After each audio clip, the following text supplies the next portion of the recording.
here we go with the first pack, and we see that there's a Fact or Fiction, which is probably a pretty good card. I don't know what the rare does. Okay, we have to sacrifice lands of additional basic types. Some creatures, not too exciting. Repulse is pretty good.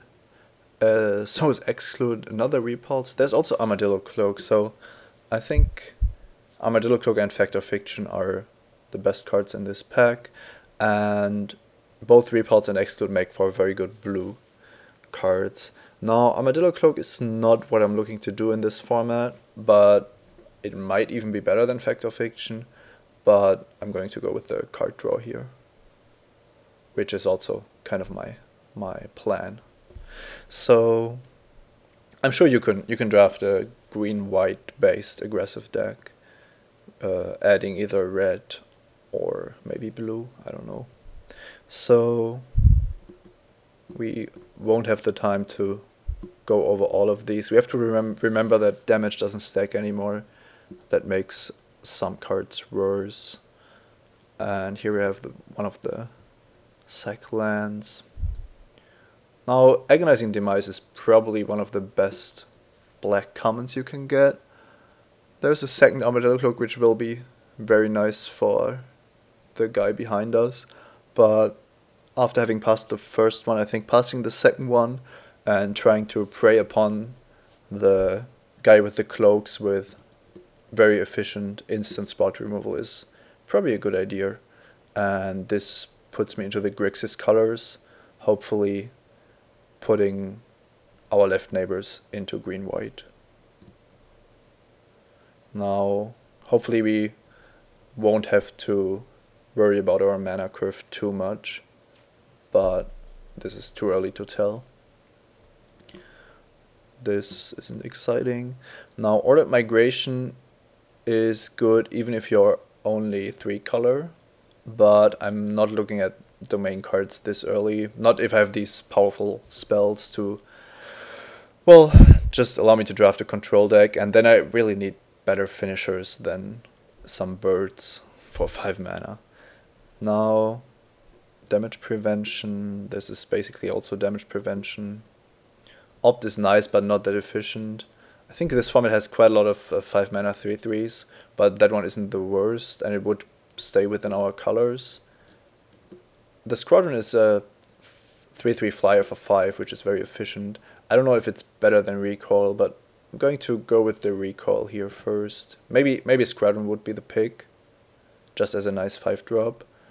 But I like the versatility of Recoil as a way to get rid of basically any permanent or have a tempo play.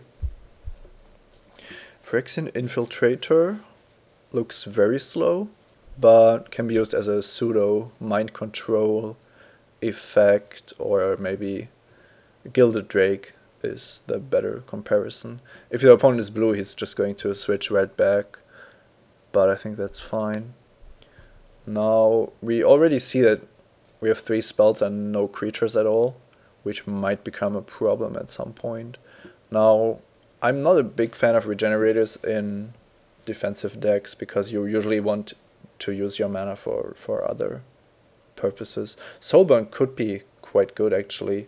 It's kind of hard to tell. I'm going to go with the rare here. I don't know how it plays out, but it seems like an okay card. Having a 3 mana 2/2 is never that bad, and it can make things difficult for your opponent. Okay, this is the Leech that makes your spells more expensive. I would be more interested in the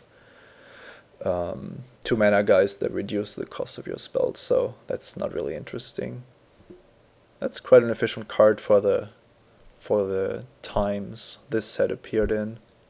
Another zombie and another Soulburn, so I don't know how much red mana I'm going to be able to have, and if it's only black mana, it's actually one of the worse removal spells, and I heard that you shouldn't pick up the bad removal spells, especially not in Grixis colors, because you can have quite a lot of good ones. So I'm going to go with the zombie here. I don't think you can do much wrong with 1 or 2 of these. So I also like to have a curve that starts pretty low. Even in slow format, it's usually a good idea to just start dropping stuff. This is a 2/3 forest rock. I'm not that interested in 4-drops right now. This destroys white creature when it's blocked. It's also flying, which is probably pretty good in this format. Alternatively, we could go with Ravenous Reds just as a card advantage mechanism and an early drop. It seems more important than a 2/2 flyer for 4, but that could be wrong. This format might be, the creatures in this format might be set up in a way that 4 mana 2/2 is actually kind of what you are going to get. Now, this is just a mana artifact. This is not something we're interested in a controlish deck, but probably also not in an aggressive one. This gives land walk. Fertile Ground is a great card, I like it. But this might be the best one because it acts as a cheap blocker, but most likely it's going to be a 3/3 evasive creature. So this is kind of the Fairy Squadron we passed, only in black. And don't think we need another zombie at this point. Now, Orbok Shambler is symmetric, but it does kill our Ravenous Reds. Well, which doesn't have to be the worst. I mean, it's a 4 mana 4/3, so if your opponent doesn't handle it, it might actually be quite nice. I think I'm just going to go with the efficiently costed creature here. This is a bounce spell. Not too interested in that with recoil already. We didn't get that many spells as I thought, so maybe everything is still fine. Also, we are not red except for the kicker cost on the demise, so we could still branch out into something Esper colored, for example. I'm not going to take Worldly Council. I don't like cards that don't do anything on their own, but Dismantling Blow seems like a card that could be interesting. So does Ancient Kavu. I think red is still more likely than white at this point, so when in doubt I go for the creature. And this seems like a playable card. If we end up in red, it should be nice to get ahead on the curve at the cost of a land later on in the game. If we have, for example, one expensive 7-drop. I don't know if there are any good ones, but...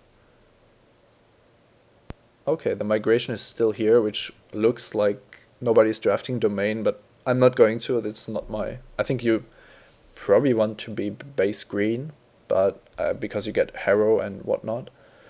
But here I think Opt and the Reaper are the best cards, and I kind of like the Reaper. It looks like a good addition. There's also some ways to turn creatures green in this format, although you would have to do it before blockers. Don't know how realistic that is. That's a late Soulburn. I'm going to take it, of course.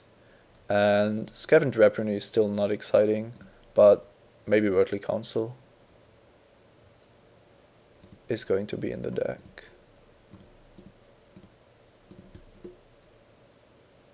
Okay, we could play this as a cantrip, but I'm going to hide it for now.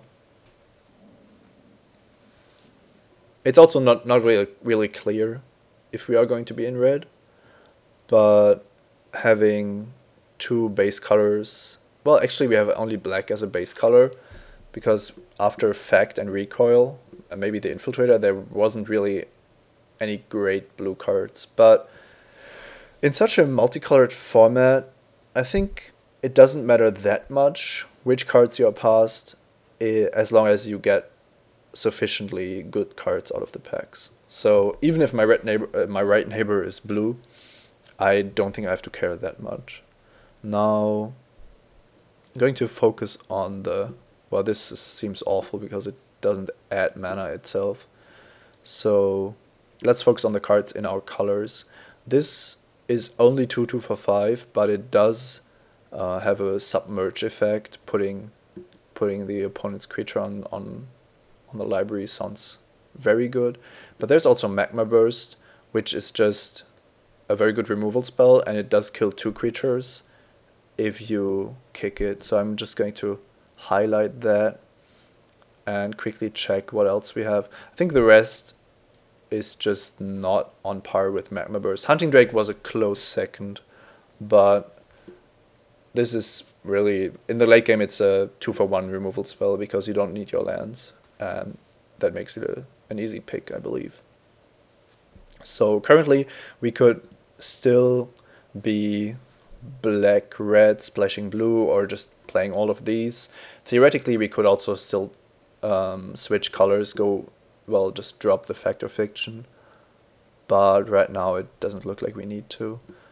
Charm. There's a Hunting Drake again. Maybe we are going to pick it now. It's quite an efficient creature here. But I like the Drake better, I believe. Also because we don't have any flyers, so Bog Down as a discard spell. This is also interesting, but I think this set has so many 5-mana 3/3s that it's not really a high priority. Okay, a 5-mana 2/2 doesn't sound that much better, but the enter the battlefield trigger sounds pretty awesome. Similarly to Vidalton Dismisser from Ravnica. Only that the Dismisser targeted any creature. Now Deadpool sacrifices zombie. I don't think we have any zombies. Well, we have the one zombie here, a second one there, but that's not really a reason to pick up this funny enchantment. So if this was on color, I would consider it. This is a shade, basically. Not that interesting. Horned Kavu, sadly we aren't in green currently. Otherwise this would be a very good pick.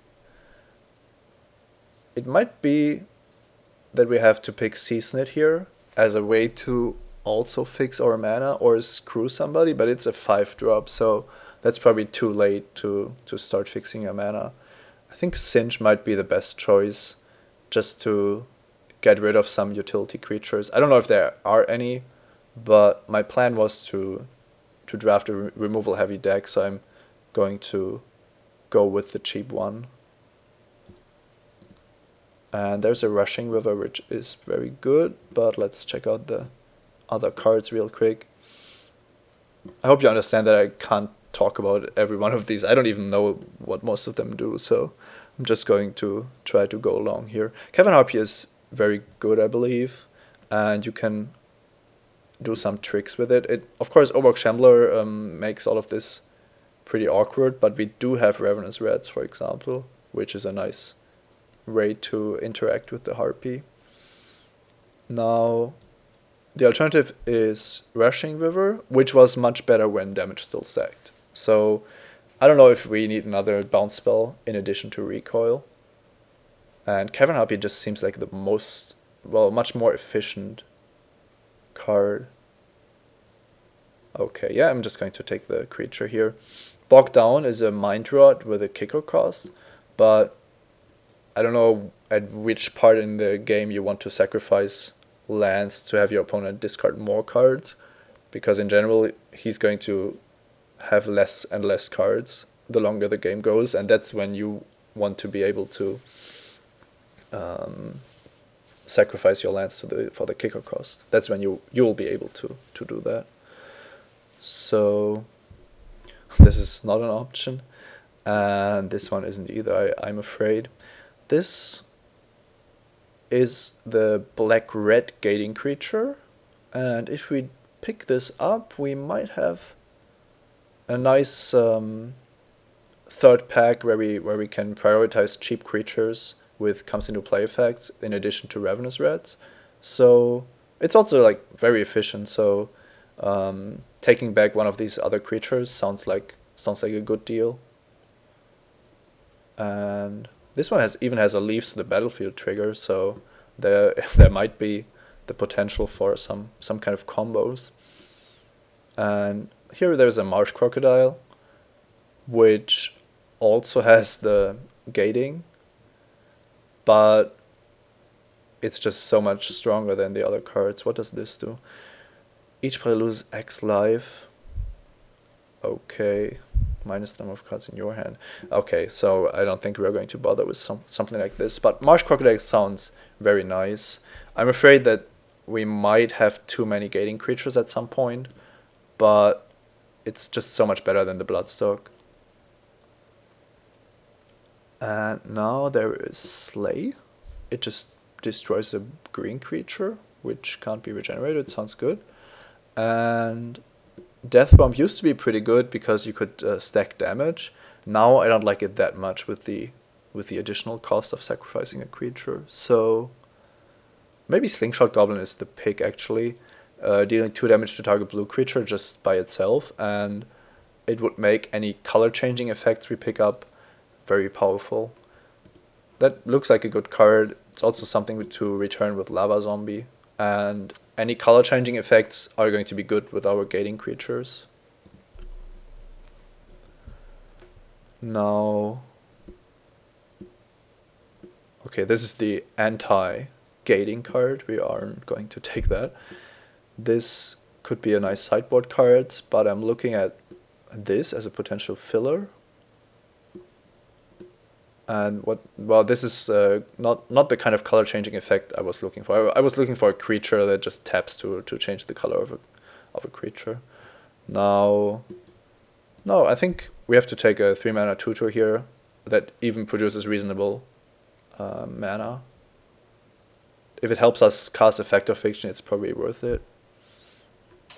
Now, a 1/1 first strike isn't really exciting. So it's also only going to reduce the black cost of our black spells. So I think Stormscape Familiar is more interesting. It also reduces the cost of our black spells, but it's also better with our Harpy and Marsh Crocodile.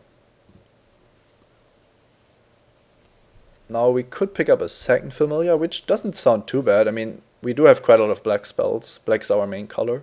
And it's a 1/1 flyer, which should stop any other 1 toughness flyer.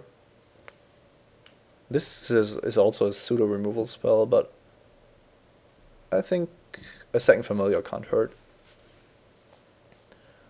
And I don't think the amount of zombies has changed significantly, but we can check. There is still no zombies.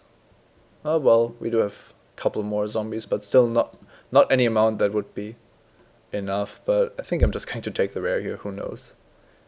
And there's a zombie. I think we aren't going to be able to attack with this, but it's a 2/2 blocker for 2. That has to be better than a 1/1 zombie, I think. Although with the I'm going to take the carrier. It might be important for the gating creatures we have. So I have no clue if this is looking to shape up to be a good deck. It looks all over the place, but when researching this format, this is what most decks look like, even going so far as playing in 6/6/6 mana base or something similar. So I can't really tell right now. I only know that being in these colors was supposed to be quite good during the time of this format, so we don't know. Now, most of these aren't going to be interesting. This is the Merfolk Impulse, basically, Merfolk guy. And I believe that we are going to go with Jild, instant bounce spell that also kills a creature if you are in the red colors, which we are. And it seems like the most cost efficient and simply best card here. There is some more creatures. This one could fix our blue mana while being okay costed, but Jild is the clear pick here. Now, we have a rare that changes creature types, which is not what we want. If there was a rare that changed colors of creatures, we might be interested. Now, this isn't interesting for us, but it's also a nice card, the Messenger for elves. This one could be used against a 1 toughness creature, but well, basically you always want to put it on one of your creatures. Okay, there are some okay cards here. This is nice if it's regenerating, but even if it isn't, a 2/3 for 4 mana flying is kind of nice. I think I'm just going to take that here. It seems like just a better costed creature than the rest of these cards. Consume Strength is really, really good. A creature gets +2/+2 and the other one gets -2/-2. So sadly it's not in our colors and I don't see ourselves casting it with the green mana cost, even though we have this that's really pushing it. Sadly we didn't get any non-basic lands apart from that. Now I hope we won't need something like this, but I'm afraid we probably don't have a card here for us. Evasive Action could be used as a counterspell, or we pick the Kavu as a way to fix our mana. This one is random searching for stuff and then discarding cards at random. That doesn't seem worth a card in limited. I know that it was used in Battle of Wits deck to great effect, and others, I think. Yeah, there were Fiery Temper decks in Constructed. Well, rogue strategies, of course, not really tier 1. And we maybe get a Quicksilver Dagger here as a nice way to draw some cards. Let's see what the other options are. Deadringers is one of the most complicated cards ever. Destroy 2 target non-black creatures unless either one is a color, the other isn't. So you need to have 2 creatures that are not black and exactly the same colors. And that's actually pretty tough to pull off. And then you still have to want to target these 2 creatures. So I'm not the biggest fan of Deadringers. There's another Airship. 3/4 is not castable for us. The Reef Shame is actually quite nice because you can fix your mana for a single blue.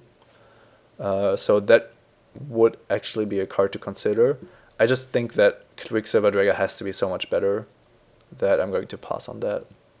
Maybe we can pick up another one. There's one. So let's look at the alternatives.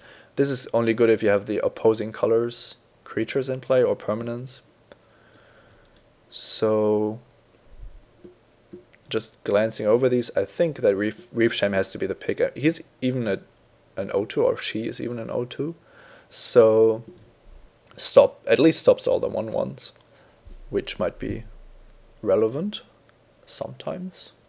Yes, I think this is worth it, and even if it fixes our mana, it gives us green for Living Airship, and it might be able to color screw certain opponents. So that's quite a lot for a card that only costs a single blue. And here we are going to go with the second Airship for pretty obvious reasons. There are some nice cards here, but not for limited. Now, the Disciples shouldn't be too interesting because we won't be able to support the enemy colored costs, which is the price we pay for going into one of the shards, well, that form an arc over the 5 colors instead of the wedges where you get the enemy colored cards. But I'm still quite happy how things are going. I don't know if you would want to play 2 Quicksilver Daggers or if you would want to have 1 Deadringers instead.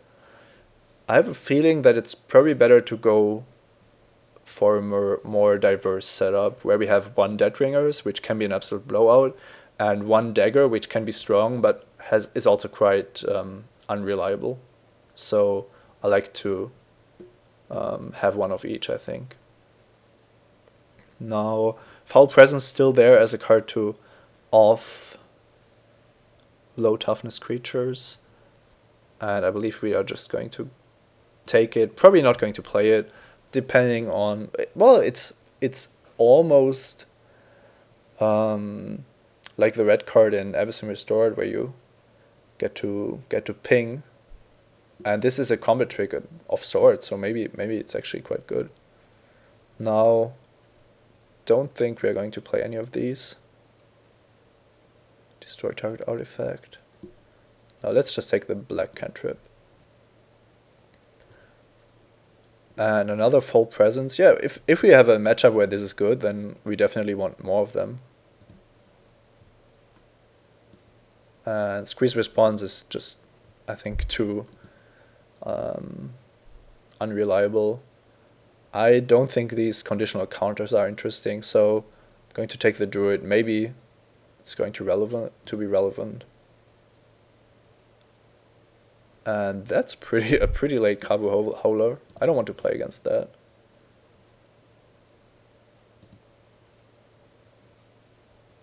And we are almost done drafting.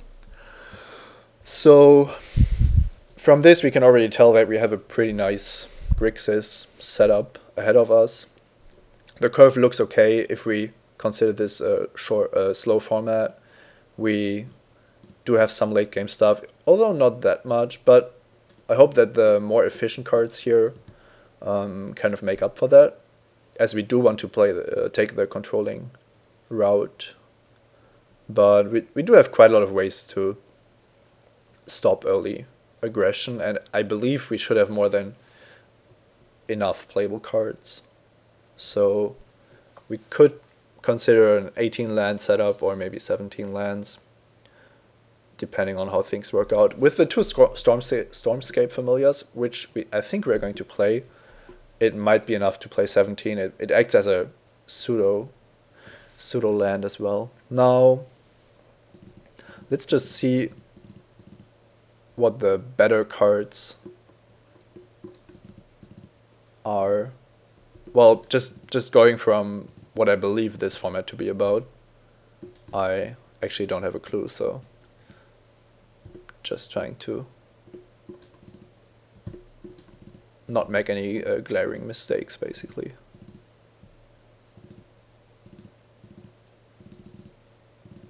And this is, I suppose it would be playable. It's kind of like Assassinate on a small creature, but not something I'm that interested in. The zombie sacrificing isn't going to happen, I hope. This might make the deck, and the gold cards are probably all in just because of their enhanced power level. Now, as I said, we do have enough cards, so that's not really a problem. We could kick this for some additional damage, but that's not the most important point. And all of this looks quite nice, so I'm not too sure about this because overloading on auras doesn't seem to be the best idea in the world. But I think we probably have to play one of these in the end, or at least I think it's quite possible. I like that the Shambler doesn't kill any important cards in our deck. Well, except for the Harpy, maybe. The Harpy is a really nice card that gets much worse with the Shambler. So this might be a card we should play, but maybe we are going to play against opponents that turn our creatures black, and then we would give them some way to basically kill our creatures. And we also take away some of the punch of our good cards. So the zombie, the marsh crocodile, the reaper all get worse if we have the Shambler in play. So I'm not too sure about the Shambler yet, and we do have to cut a lot of cards, so that's for sure. Singe works kind of nice with Orborg Shambler just because it's going to kill a 2 toughness creature. Then now I'm going to play all of these spells. I'm not too sure about the dagger because it doesn't really fit into the overall strategy, but if the format is slow, then having one dagger in your deck has to be a good call. So with the Duskwalker potentially at 5, I think we need to make some cuts, and because I don't know the cards yet, I'm just going to... Oh yeah, this isn't a creature. Just going to look at what kind of cards I really want in my deck and which ones I could do without. So I think going by power level, these are probably among the best. And that means that we naturally want basically all of the small creatures we can get in black, especially in black, and less so in the other colors. We don't really have anything for the lava zombie in red for 2 mana. That's that's kind of bad. So Ravenous Reds is becoming more and more important. So that means that Duskwalker, Red, and Reds are definitely in, and we probably also want the most of the blue cards. I like the Reef Shame anyway, so let's put that in. And well, the other cards are okay, but not great, I think. If I look at this setup, I really don't want the Shambler. I do have 2 efficient creatures, and I have the problem with the gating already, so I'm actually not sure if I can play the Lava Zombie, because it would cost me so much tempo. Now, the Harpy has similar problems, but most of my blue cards are cheap, so Harpy seems better than Lava Zombie. And if I go that far, I think that I need the 2-mana zombie and the both familiars to make the black spells in my deck cheaper. But that could be wrong, but I hope that this turns out to be a nice card, in fact. I just imagine dropping it with Marsh Crocodile, and that seems pretty awesome, so let's take the rare, exchanging control with another creature. Looks like a good thing. And we're probably just going to play these as 3-mana 2/2s. I don't really like this. We aren't going to kick it most of the time, and even then it's not great, so I'm going to cut that. Now, this is 18 creatures, and I am going to get rid of the Lava Zombie. I think it's just not reliable enough. Now, between the Kavu and the Toad, damage doesn't stack, so Morg Toad is much worse than it used to be. That's pretty clear.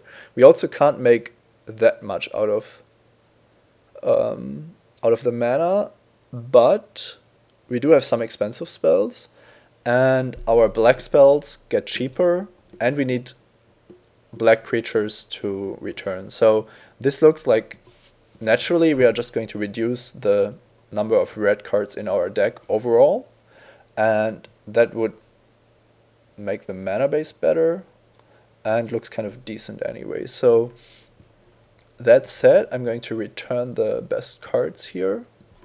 Magma Burst is a given, and we definitely wanted these. Now that's 22 cards. With red offering Slingshot Goblin, Ancient Kavu, and Magma Burst. And we do have some kicker costs that aren't irrelevant, but they aren't the most important either. So now that we have reduced it to this, I think we have a pretty good idea of where our deck is going. If we are heavily blue, Soulburn loses some of its value, which isn't that high to begin with, and I don't want to play Singe if red is a pseudo splash. But I still do like the dagger. But Foul Presence could be the alternative. But the way I believe this format to work is that Quicksilver Dagger should be great in this kind of deck, because it just draws us quickly to the cards we really want. We also do have quite a lot of 2-drops. We do have 2 1-drops and 4 2-drops, even though we are already losing quite a lot of tempo with the 2 gating creatures. So it's going to be quite interesting to see if this works out or not. I do like the Familiars with these expensive cards. Even though it doesn't make everything cheaper, it's still going to be a relevant ability on a 1/1 flyer. Now, Foul Presence is probably only really good if our opponent chose to not have much removal, but a lot of 1 toughness creatures. So I'm going to go with the Dagger as the 23rd card. I think we can get away with 17 lands, and we still have to figure out the mana base. So I'm going to ask the Magic Online first. It suggests 3 red sources, which could be fine if we add the Crevice and we count the Reef Shame, and then we should have enough even with the kickers figured in. So this looks like an 8-6 split, but I could see myself just going for 7-7, but then we haven't reduced the card yet, so basically we do have to cut 1 card anyway. And we do have more blue cards with this being the only double black card, and this also fixing our mana. So overall, blue does seem more important than black, which would give us this setup with the crevice that also can be used to add a black mana. It might be possible that it's actually not necessary to play this land, but the cost seems okay for what it offers. So let's hope that this isn't completely awful and see how it goes. See you round 1.